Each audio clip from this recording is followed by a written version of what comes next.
प्यारे साथियों नमस्कार। एक और न्यू वीडियो में आपका फिर से बहुत बहुत स्वागत है। दोस्तों, बहुत से भाई सवाल करते हैं कि हम बकरी पालन शुरू करना चाहते हैं, कौन सी ब्रीड से करें, कैसे करें, किस तरह से शुरू के अंदर बकरी पालन अपने करना है तो क्या क्या बातों को ध्यान में अपने को रखना चाहिए। दोस्तों, अगर आप बकरी पालन साथियों करना चाहते हैं तो सबसे पहले बकरी लाने से पहले आपको कुछ चीज़ों का ध्यान में रखना चाहिए। जैसे कि बकरी लाने से पहले आपको शेड का निर्माण कर लेना चाहिए। जैसे कि मैंने इस तरह से कुछ शेड का निर्माण किया हुआ है। मैं आपको बाहर जाकर भी बाहर से आपको शेड को दिखा देता हूँ थोड़ा सा, कि किस तरह का मेरा ये जो शेड है वो दिखता है। कुछ जो मैंने शेड बनाया हुआ साथियों वो कुछ इस तरह से बनाया है। कितना इस पे खर्चा लगा है, क्या क्या इस पे मैंने खर्च किया, वो भी मैं आपको बता दूंगा। एक नेक्स्ट वीडियो ले आऊँगा, अगर आप बोलेंगे तो मैं इसका खर्चा भी बता दूंगा। इस तरह से मैंने इसका शेड का निर्माण किया हुआ है। तो आप भी कुछ अपने तरीके से किसी भी तरह आप शेड का निर्माण कर लीजिए, ताकि आपका मेन उद्देश्य यही रहना चाहिए कि आपको बरसात से, सर्दी और गर्मी से जानवर को बचा पाएँ। कोई ऐसा नहीं है कि ज़्यादा हू हल्ला मचाने वाला वो सिस्टम नहीं है कि बकरी ला रहे हैं अभी फलाना दिगड़ा करने का कोई चक्कर नहीं है। बस आपकी बकरी बरसात, सर्दी और गर्मी से बच जाए, इस तरह का कुछ आप चाहे तो जुगाड़ भी कर सकते हैं, कोई चक्कर नहीं है। ठीक है, शेड का निर्माण सबसे पहले कर लीजिए।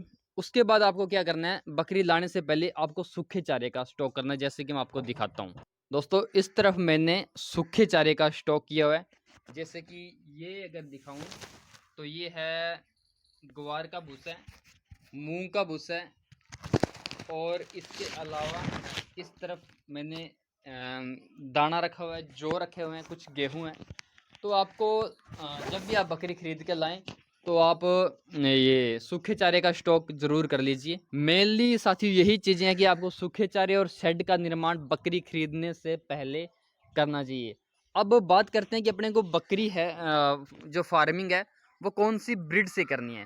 तो साथियों, अगर आप बिगनर है, मतलब आप शुरू ही करना चाहते हैं, तो आप कोई ब्रीड पे काम करने का एक बार मत सोचिए। मेरे ख्याल से आप जो लोकल ब्रीड आपके यहाँ की जो आसपास के एरिया में जो चल रही है, उसी बकरी से आप अपने फार्म का जो भी बकरी पालन कीजिए। क्योंकि आप जब भी आप लोकल की कोई बकरी खरीद के लाएंगे तो उसमें क्या है ना कि बीमारी कम लगेगी एक तो, ठीक है, और आपको एक जायज़ रेट में मिल जाएगी। धोखाधड़ी, ठगी, चोरी का शिकार होने से आप बच जाएंगे।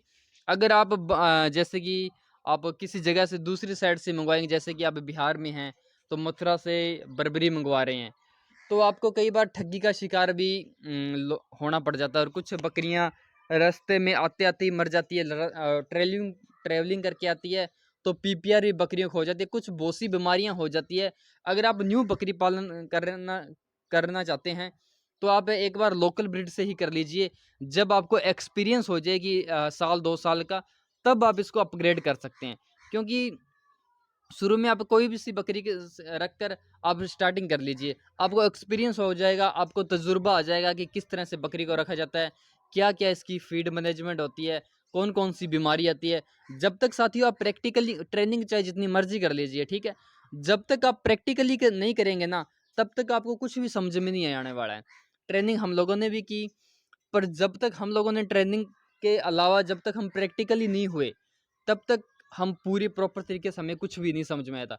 आपको मेन चीज़ क्या है कि आपको प्रैक्टिकली होना पड़ेगा ही पड़ेगा। आप अपने फार्म पे 2 बकरी रख लीजिए। शुरू में आपको ऐसा नहीं है कि आप 10 बकरी से शुरू कीजिए। शुरू के अंदर आप 2 बकरी रख लीजिए, 3 बकरी रख लीजिए। शुरू के अंदर साथियों मैंने ओनली 1 बकरी रखी थी, ये जो टूटे सींग वाली आपको सामने दिख रही है। इसी बकरी को रख के मैंने इस पे प्रैक्टिकली किया। इस बकरी से ही आज मैंने धीरे-धीरे करके प्रॉफ़िट कमा कर आज कम से कम मेरे फार्म के अंदर 20 जानवर हैं, और बेचता भी रहता हूँ मैं। आते-जाते रहते हैं तो मेरे को एक्सपीरियंस हो गया, तो इस वजह से मेरे को कभी कोई फ़िलहाल कोई चक्कर नहीं है, मेरे को कोई दिक्कत नहीं आ रही है किसी चीज़ की। और कोई भी छोटी-मोटी बीमारियाँ हैं वो भी मैं खुद ही सॉल्व कर लेता हूँ। तो दोस्तों, मेन चीज़ें क्या होती है ना कि आपको आधा डॉक्टर तो खुद ही बनना पड़ेगा।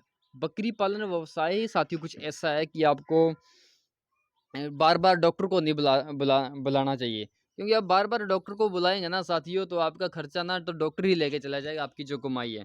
तो आपको छोटी-मोटी बीमारियों का देसी नुस्खा खुद सीखना है। जैसे कि मैं अपने इस चैनल पे सिखाता हूँ कि कैसे बकरी का दस्त का इलाज, बुखार का इलाज, खांसी जुकाम, कैसे कौन सी वैक्सीन की ज़रूरत पड़ती है। तो इन चीज़ों को मैं इसी चैनल पे सिखाता रहता हूँ साथियों, समय समय पर।